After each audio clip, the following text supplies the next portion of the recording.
बिस्मिल्लाहिर्रहमानिर्रहीम। अस्सलामुअलैकुम everyone and welcome to my channel ईटा फॉर यू। प्यारे दोस्तों, हमने केपीके 7 क्लास इस्लामियात की एमसीक्यूज का जो सिलसिला शुरू किया है, आज इसका यूनिट नंबर 13 अपलोड कर लेते हैं। इसके 12 यूनिट्स में ऑलरेडी अपलोड कर चुका हूं। इसी वीडियो की डिस्क्रिप्शन में लिंक है। जिन दोस्तों ने अभी तक उनको वॉच नहीं किया है तो आप सब दोस्त उनको भी वॉच कर सकते हैं। प्यारे दोस्तों, ये जितने भी एमसीक्यूज में अपलोड करने वाला हूं या कर चुका हूं, ये सारे एमसीक्यूज कंसिस्टेंटली हर टेस्ट में बार बार रिपीट होते हैं। खास तौर पर ईटा की टेस्ट में ये एमसीक्यूज कई बार रिपीट हुए हैं। तो चलिए वीडियो को शुरू करते हैं। वीडियो को शुरू करने से पहले जिन दोस्तों ने अभी तक मेरे चैनल को सब्सक्राइब नहीं किया है तो आप सब दोस्तों से रिक्वेस्ट है कि प्लीज मेरे चैनल को लाइक कीजिए, सब्सक्राइब कीजिए और ज्यादा से ज्यादा शेयर कीजिए। इसमें यूनिट नंबर 13 है हजरत मोहम्मद सल्लल्लाहु अलैहि वसल्लम का सब्र व शुक्र। इस यूनिट के आखिर में जो एक्सरसाइज है, इसमें हमारे साथ क्वेश्चन नंबर 1 है, दुरुस्त जवाब पर डैश का निशान लगाइए। इस क्वेश्चन नंबर 1 में हमारे साथ क्वेश्चन नंबर अलिफ है, अपने मिजाज या पसंद के खिलाफ किसी भी बात या अमल को बगैर शिकवा की बर्दाश्त करना क्या कहलाता है।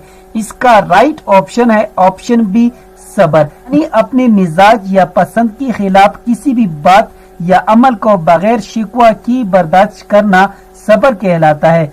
सब्र मोमिनीन की एक अहम सिफत है। सब्र करने वालों से अल्लाह ताला बहुत खुश होता है। जैसा कि इरशाद बारी ताला है, इन्नल्लाह मअस साबिरीन, जिसका तर्जुमा ये है, बेशक अल्लाह सब्र करने वालों के साथ है। नेक्स्ट क्वेश्चन कर लेते हैं। इस सवाल में कहते हैं कि वो किसकी बीवी थी जो आप सल्लल्लाहु अलैहि वसल्लम को गालियां दी थी, घर के दरवाजे पर कांटे डालती, मगर आप सल्लल्लाहु अलैहि वसल्लम ने सब्र किया। इसका राइट ऑप्शन है ऑप्शन डी अबू लहब की बीवी। यानी अबू लहब की बीवी आप सल्लल्लाहु अलैहि वसल्लम को गालियां दी थी, आप सल्लल्लाहु अलैहि वसल्लम की घर के दरवाजे पर कांटे डालती, मगर आप सल्लल्लाहु अलैहि वसल्लम ने जवाब में कभी भी उसको बुरा भला नहीं कहा, कभी उसे गाली नहीं दी और ना कभी उसको कोई तकलीफ पहुंचाई। तो इस लिहाज से यहाँ पर करेक्ट ऑप्शन यही है। नेक्स्ट क्वेश्चन कर लेते हैं। इस सवाल में कहते हैं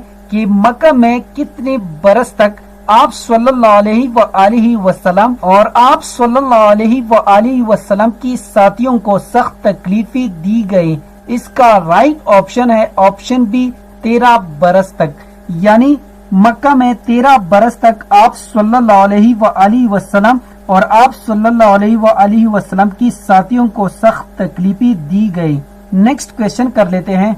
इस सवाल में कहते हैं, नबी अकरम सल्लल्लाहु अलैहि वसल्लम की फरमान के मुताबिक जो लोगों का शुक्रिया अदा नहीं करता वो क्या नहीं होता। इसका राइट ऑप्शन है ऑप्शन डी अल्लाह का शुक्रगुजार।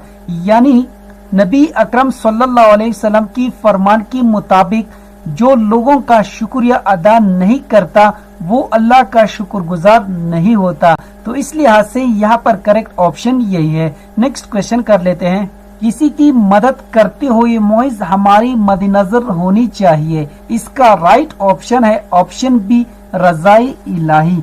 यानी किसी पर एहसान करके इसको मत जुतलाए और न बाद में कोई नाजायज फायदा उठाने की कोशिश करे। इसी तरह किसी की मदद करते हुए सिर्फ रज़ाए इलाही हमारे मद्देनजर होनी चाहिए। इससे हमें दुनिया में भी इज्जत मिलेगी और आखिरत में भी इनाम मिलेगा। तो इस लिहाज से यहाँ पर करेक्ट ऑप्शन यही है। उम्मीद करता हूँ कि आज की वीडियो आप सब दोस्तों को पसंद आई होगी। जिन दोस्तों को वीडियो पसंद आई हो, समझ गए हो, तो प्लीज चैनल को भी सब्सक्राइब करें, वीडियो को लाइक और शेयर लाजमी किया करें। शुक्रिया। अल्लाह हाफिज।